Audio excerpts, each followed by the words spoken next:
Well, sometime around 3 o'clock Eastern Standard Time, Mr. Kerry announced that peace talks would resume in the Middle East. And this is what the article says. It says, U.S. Secretary of State John Kerry announced on Friday the resumption of peace negotiations between Israel and the Palestinian Authority. I'm pleased to announce that we've reached an agreement that establishes a basis for resuming final status negotiations between the Palestinians and the Israelis, Kerry told reporters in Amman, Jordan, according to AFP. This is a significant and welcome step forward, he added. The agreement is still in the process of being finalized, so we are absolutely not going to talk about any of the elements now. The top U.S. diplomat added that PLO chief negotiator Saeb Erekat and Israeli negotiator Justice Minister Tzipi Livni would meet him in Washington to begin initial talks within the next week or so. He goes on to say, it says, no one believes the long-standing differences between the parties will be resolved overnight or just wiped away. We know that the challenges require some very tough choices in the days ahead, he said, according to AFP. Today, however, I am hopeful. I am hopeful because of the courageous leadership by President Abbas and Prime Minister Netanyahu. Both of them have chosen to make difficult choices here, and both of them were instrumental.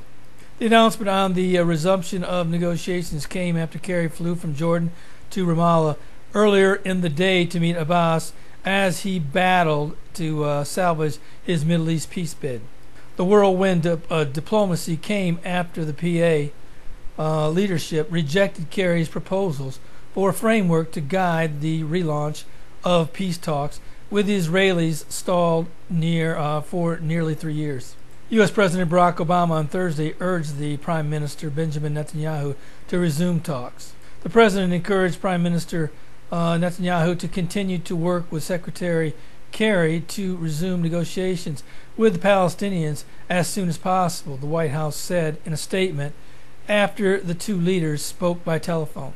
Meanwhile, a PA leader told the Associated Press on Friday that Kerry's plan to get Israel and the PA talking again involves getting Israel to release hundreds of terrorist prisoners. A spokesman for the Palestinian Authority said that Kerry was assured PA leaders that Israel would gradually free some 350 terrorists in the coming months. The prisoners would include some 100 men that were arrested over terrorist attacks carried out before the 1993 Oslo Accords.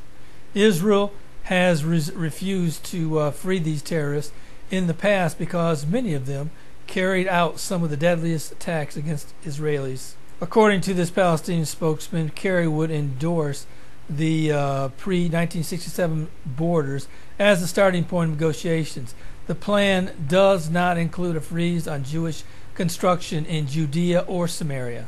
Abbas has insisted that Israel recognize the 1949 Armistice line as a designated border for any future PA state before any talks begin, one of his many preconditions on talks. Israel refuses, as these borders are indefensible, and withdrawing back to them would guarantee its destruction.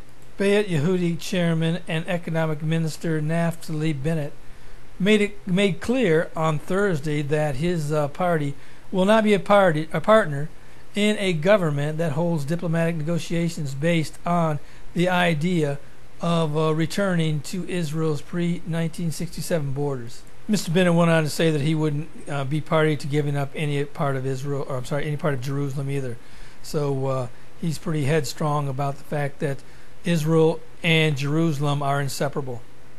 Now, certainly this is big news, but this is big news that we've heard time and time again. And frankly, I have little biblical confidence that this is going to succeed in any way. Now, yes, they may get closer and closer to some of the finer points that will ultimately get solved, I believe, under the leadership of the Antichrist, who will come out of the European Union. So I certainly don't think this is a no-value type of negotiation, because I do believe that they're going to chisel their way a little closer to where it will ultimately be resolved. But as I've said many times, I don't believe it will be resolved under the leadership of the United States. But frankly, if it is, I don't really care, because I believe that before that gets taken care of, I believe the rapture of the church is going to take place first. So if this is where the Lord wants to resolve it, I'm all for it. But unfortunately, I don't think biblically this is the final step to having this resolved. But as you can see from this article, Mr. Netanyahu has bent a little bit in the fact that he is allowing prisoners who committed heinous crimes against the Israeli people to be free, which was a condition of Mr. Abbas. At the same time, Mr. Abbas has withdrew his condition of a settlement freeze in Judea and Samaria. And toward the end of this article, it says, according to the Palestinian spokesperson, Kerry would endorse the 1967 borders as the starting point in negotiations. Now, does that mean that Mr. Netanyahu has agreed to start at 1967 borders? I guess we'll have to wait and see when it all starts coming together, if he indeed has agreed to that. So I will close by asking the question, is this just another false alarm that one of many that we've seen over the many years with Middle East peace talks? Well, again, I would say yes, because I believe that ultimately the peace agreement will be solved by a man who will rise up out of the European Union. But frankly, nobody really knows for sure.